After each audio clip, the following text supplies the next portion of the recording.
ኢትዮጵያ እንዲሆነላት በምክክር ልዩነቶች እንደሚታረቁ ልዩነት ቢኖርም ሀገር የጋራ ናት ባሉ የመደማመጥ መንገድን ባስቀጠሉ የጋራ የመተማመን ድልድይን በገነቡ ልጆቿ ኢትዮጵያ ከፍ አለች። አዎ ኢትዮጵያ እንዲሆነላት የአዲስ ወግ ጅማሯ ምክክር ሆነላት። ልጆቿ ችግርን በጉልበት ለማሸነፍ የሞከሩበትን የትላንት መንገድ በመደማመጥ ቁርሾን በውይይት ግጭትን በምክክር ለመፍታት የተነሳው ትውልድ ዛሬ አሸናፊ ሆኖ ድልን ለኢትዮጵያ አድርገውላታል። በዚህም የጥላቻ መጋረጃው ተገፎ ትላንት ለሉዓላዊነቷ ደማቸውን ያፈሰሱ አጥንታቸውን የከሰከሱት አድዋን በደማቁ እንደጻፉት ሁሉ ዛሬም ያንኑ ደግሞ አጽንተውታል። ለዘመናት በውስጥ ቁርሾና በግጭት አዙሪት ውስጥ የቆዩ ጥያቄዎች በጦር መሳሪያ ሳይሆን በንግግር ፊት ቀርበው የተለያዩ ብዝሃ ማንነቶችን የሚወክሉ የፖለቲካና የተለያዩ ፍላጎት ያላቸው ቡድኖች የራሳቸውን ጥያቄ፣ ስጋትና አጀንዳ ይዘው በአንድ የውይይት መድረክ ላይ ተገናኝተዋል። ቀላል ጉዞ አልነበረም። እንደ ዛሬዎቹ ተመካካሪዎች ችግርን ከመሻር ይልቅ በመደማመጥ መፍታትን ያልተረዱት ጥቂቶቹ የትላንቶቹ ከለውጥ ይልቅ ቁርሾን አውርሰው የትውልዱን በሰላም ሀገር የመኖር ተስፋን አዳፍኖት ነበር። ነገር ግን ይህ በሀገራዊ ምክክሩ ከ4 ዓመት በላይ ለሀገር ተደክሞበት ምክክርን ባዘሉ የድል ቀናቶችም ተዋዝቶ ኢትዮጵያውያን ሀገራቸውን አጀንዳ አድርገው ኢትዮጵያን አሸናፊ አድርገዋታል። የዛሬ 4 ዓመት ከ6 ወር ገደማ ስንሰየም ይሄ ኃላፊነት እንደዚህ ጠንካራና ከባድ ነው ብለን ሙሉ በሙሉ አልገመትንም ነበር። የገመትነው ነገር ቢኖር ይሄ ኃላፊነት ተሰጥቶናል፣ ይሄ ክብር ተሰጥቶናል። ስለዚህ ወገኖቻችንን ከየወረዳዎቹ ጀምሮ እስከ ክልልና ፌዴራል ተቋማት ድረስ ደርሰን ወገኖቻችንን አሰባስበን ኢትዮጵያን የሚያስቀጥሉ ወገኖቻችን አርብቶ አደሮች፣ አርሶ አደሮች፣ የተገፉ የማህበረሰብ ክፍሎች ከዚያ ሳንል ሁላቸውም ኢትዮጵያን ማህል አድርገው ከተወያዩ አንድ ነገር ላይ ግን እንደሚደርሱ ተማምነን ነበር። ያም ተሳክቶልናል። ተዋውቃችሁ ተፋቅራችሁ ከሁሉም በላይ ኢትዮጵያን አጀንዳችሁ አድርጋችሁ መጀመሪያ ቀን እንደተናገርነው ይሄ ወንዝ ጥያቄ አይደለም፣ ይሄ እኔነት ጥያቄ አይደለም፣ ይሄ እኛነት ጥያቄ ነው፣ የጋራነት ጥያቄ ነው በሚለው ሂደት የተሳተፋችሁ በሙሉ በአጠቃላይ ከአገር ውስጥም ከአገር ውጭም ከሩቅም ሳይቀር ከመላው ዓለም የመጣችሁ ተሳታፊዎች በሙሉ በድጋሚ እንኳን ለዚህ ቀን አደረሰን እላለሁ።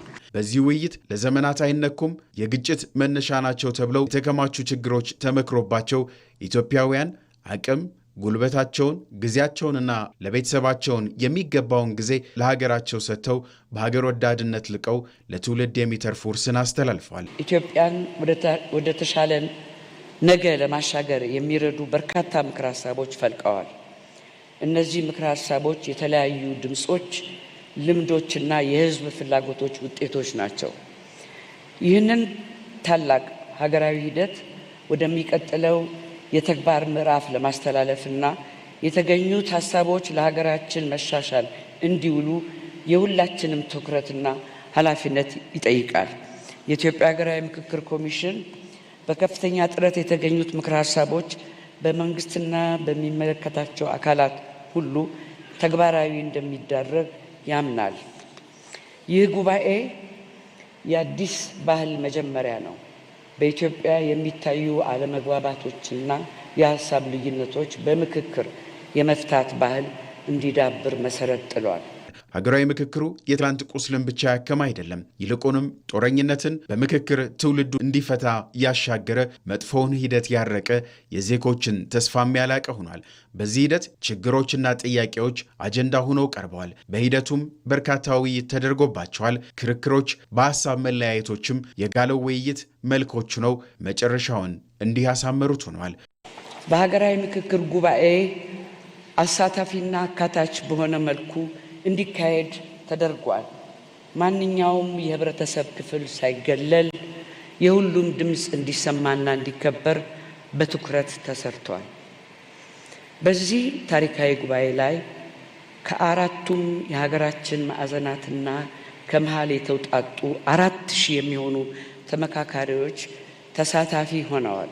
ከሐምሌ 8 ቀን ጀምሮ ነሐሴ 16 2018 ድረስ እየተጠናቀቀ ባለው የኢትዮጵያ ሀገራዊ ምክክር ጉባኤ ሀገራችንን ወደፊት ለማሻገርና ዘላቂ መፍትሄ ለማምጣት በሚያስችሉ በ8 ዋና ዋና አጀንዳዎች ላይ ሰፊና ጥልቅ ምክክሮች ተካሂደዋል። እነዚህ አጀንዳዎች የሀገራችንን መሰረታዊ ችግሮችን የዳሰሱና ለነገዋ ኢትዮጵያ መሰረት የሚጥሉ ናቸው።